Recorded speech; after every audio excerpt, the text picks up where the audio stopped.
Hello again. Good morning. I'm going to continue today with Chapter 1, Section 1, and this is on recognizing opportunity, pages 6 and 7. And at the top of page 6, it talks a little bit about some of the types of businesses. We talked about manufacturing, wholesaling, retailing, and service businesses. And in the last section, I gave some examples of each, local businesses that fit into some of those categories. And again, we're going to talk about recognizing opportunity here, page 6, if you want to listen or follow along as I read aloud.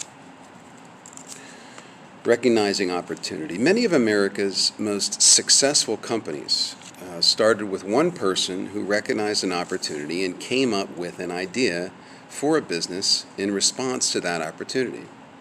Entrepreneurs have played an important role in the history of America's economy and will continue to shape our economy in the future. According to the estimates from the U.S. Small Business Administration's Office of Advocacy, there were approximately 25.8 million businesses in the United States in 2005, and of course that number has increased. Now, recent census data shows that there were about 5.8 million firms with employees and 18.6 million without employees. Okay? So some people start businesses with no employees just as a means to operate commerce. Small business or small firms with fewer than 500 employees represent 99.9% of the 25.8 million businesses in the United States. Only 17,000 businesses in the U.S. are considered large businesses. Small businesses contribute billions of dollars to the U.S. economy every year and employ more workers than all of the country's large corporations combined. These small businesses are found in virtually every sector of the economy. So small business is the driver of the American economy. And, people produce or develop wealth through the development of their small business. And, a lot of people, tremendous number of people are employed by small business. Small companies can be more creative and take more risks than large companies. Their experimentation and innovation lead to technological change and increased productivity. This makes small business a significant part of the American economy. Some of the entrepreneurs who changed America. Entrepreneurs change American business decade after decade. They establish new companies and fill unmet needs. They constantly change how things are done and continue or contribute to the overall good of the nation. There are many businesses today that started small and have grown into large companies that are making a major impact in our economic system. I'm on page 7 of the text. Starbucks Coffee Company. Starbucks Coffee Company was founded in 1971, opening its first location in Seattle's Pike Place Market. Starbucks is named after the first mate in Herman Melville's novel Moby Dick. It is the world's leading brand of specialty coffee. Its stores receive more than 40 million customer visits per week at coffee houses in North America, Europe, the Middle East, Latin America, and the Pacific Rim. When Howard Schultz first joined the company in the early 1980s, Starbucks was already a highly respected local roaster and retailer of whole bean and ground coffees. A business trip to Italy where he was impressed with the popularity of espresso bars in Milan helped Schultz recognize an opportunity to develop a similar coffeehouse culture in Seattle. Espresso drinks became an essential element of Schultz's vision. He purchased Starbucks with the support of local investors in 1987. In addition to its well-situated coffee houses, Starbucks markets its coffee and tea products through its website and through many national retail supermarkets. Again, page 7, I'm going to talk a little bit about the Home Depot. In 1979, Bernie Marcus and Arthur Blank opened the first Home Depot store in Atlanta, Georgia, forever changing the home improvement industry. The original stores stocked about 25,000 products. An average store today offers 40,000 products and is approximately 105 square feet. Marcus and Blank's vision was of warehouse stores filled from floor to ceiling with wide assortments of home improvement products at the lowest possible prices and with the best possible service.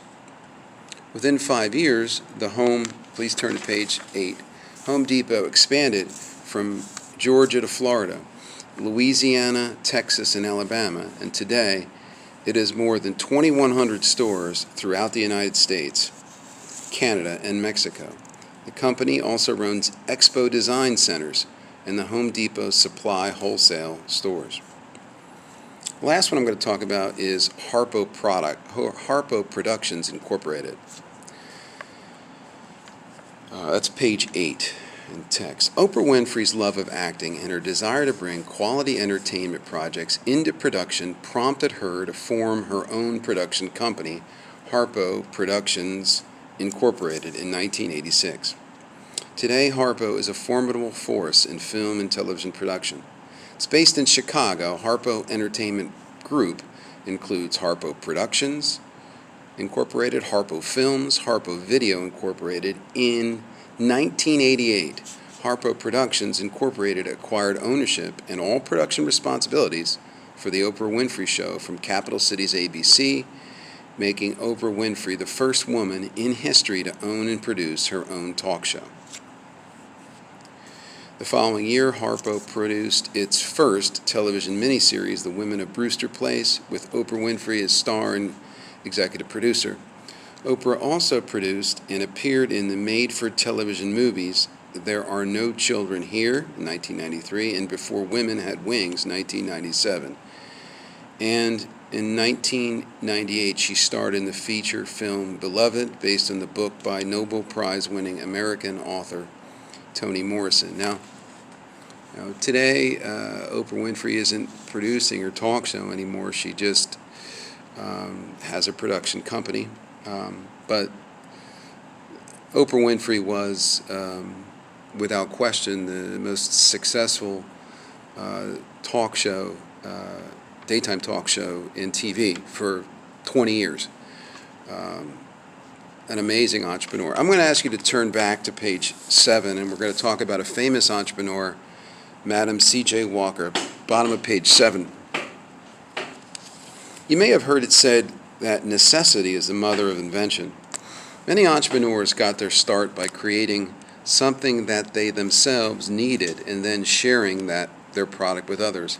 That's exactly what Madam C.J. Walker, a millionaire, what made Madam C.J. Walker a millionaire, Walker, originally known as Sarah Breedlove, suffered from a scalp ailment during the 1890s and began experimenting with homemade remedies. Her remedies worked so well, she began offering them to other African American women. And in 1905, she moved to Denver, married newspaperman Charles Joseph Walker, and started her own company. She sold her products door to door and bought ad space in newspapers. Walker later opened Lelia College, where she and her daughter trained other women to use and sell the product line, which had expanded to include items such as complexion soap and dental cream. At least 20 women completed the program every 6 weeks. Besides becoming a millionaire from the sales of her products, Walker made a huge contribution to the African American community by empowering women to make their own mark in the business world. I'm going to ask you to turn to page 8, bottom of page 8, business success or failure. According to a recent study by the Small Business Administration's Office of Advocacy, 2/3 of new businesses survive at least 2 years, and 44% survive at least 4 years. This means that over half of all new businesses do not survive beyond 4 years.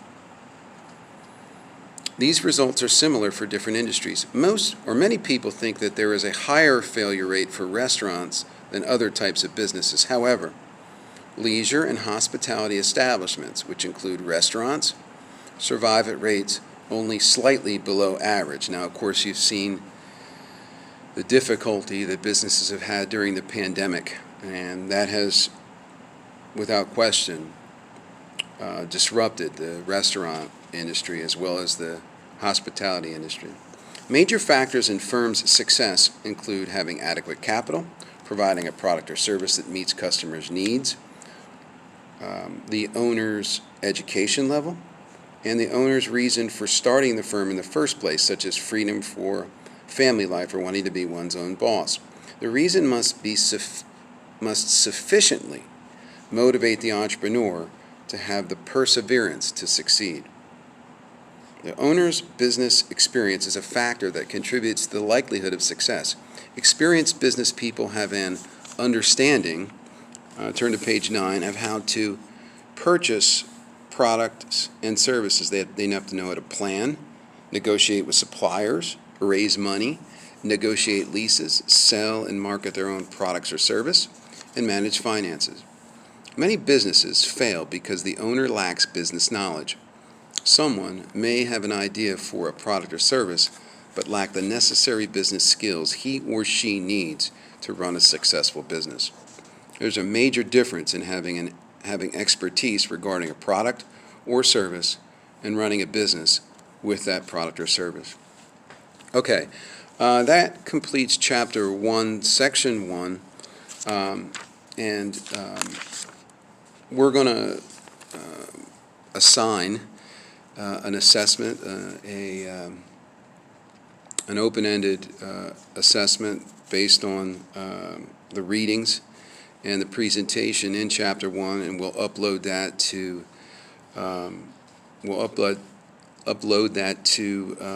the online. Excuse me, I'm just going back. We're going to upload those questions on Chapter 1, Section 1, to the online learning system, the Canvas online learning system.